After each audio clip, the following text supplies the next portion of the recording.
शांतीनगर अतिक्रमणाविरोधी आंदोलनाला तिसऱ्या दिवशी वेगळे वळण. आंदोलनकर्त्यांची प्रकृती बिघडल्याने तणाव, अँब्युलन्स न मिळाल्याने आंदोलनकर्ते आक्रमक, रास्ता रोको करत प्रशासनाविरोधात घोषणाबाजी.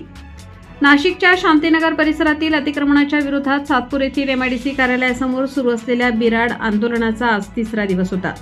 आंदोलनादरम्यान एका आंदोलनकर्त्याची अचानक प्रकृती खालावल्याने परिसरात तणावाचे वातावरण निर्माण झाले. यावेळी प्रशासनाकडे तातडीने अँब्युलन्सची मागणी करण्यात आली, मात्र प्रशासनाकडून अपेक्षित प्रतिसाद न मिळाल्याचा आरोप आंदोलनकर्त्यांनी केलाय. घटनेनंतर आंदोलनकर्त्यांमध्ये तीव्र संतापाची लाट उसळली आहे. गंभीर परिस्थितीतही प्रशासनाने हात झटकण्याची भूमिका घेतल्याचा आरोप करत आंदोलनकर्त्यांनी काही काळ रस्ता रोको आंदोलन केले. तसेच प्रशासनाच्या निष्क्रिय कारभाराविरोधात जोरदार घोषणाबाजी करण्यात आली.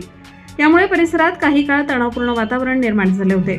शांतीनगर येथील अतिक्रमणाच्या मुद्द्यावर गेल्या 3 दिवसांपासून सुरू असलेल्या आंदोलनात नागरिक मोठ्या संख्येने सहभागी होत आहेत. अतिक्रमणग्रस्त कुटुंबांना न्याय मिळावा आणि त्यांच्या मागण्यांकडे प्रशासनाने गांभीर्याने लक्ष द्यावे, यासाठी आंदोलन सुरू असल्याचे आंदोलनकर्त्यांनी सांगितले. दरम्यान या संपूर्ण प्रकारावर राष्ट्रवादी काँग्रेसचे शहर उपाध्यक्ष प्रशांत खरात यांनी प्रशासनावर तीव्र नाराजी व्यक्त केली आहे. आंदोलनकर्त्यांच्या आरोग्याची आणि सुरक्षेची जबाबदारी प्रशासनाची असताना आपत्कालीन परिस्थितीतही अँब्युलन्स उपलब्ध करून न देणे ही अत्यंत गंभीर बाब असल्याचे त्यांनी म्हटले. नागरिकांच्या प्रश्नांबाबत प्रशासनाने संवेदनशील भूमिका घेऊन तातडीने उपाययोजना कराव्यात अशी मागणीही त्यांनी केली आहे. घटनेनंतर आंदोलन अधिक तीव्र होण्याची शक्यता व्यक्त केली जात असून प्रशासनाने आंदोलनकर्त्यांशी संवाद साधून प्रश्न मार्गी लावावेत अशी मागणी विविध स्तरातून होत आहे.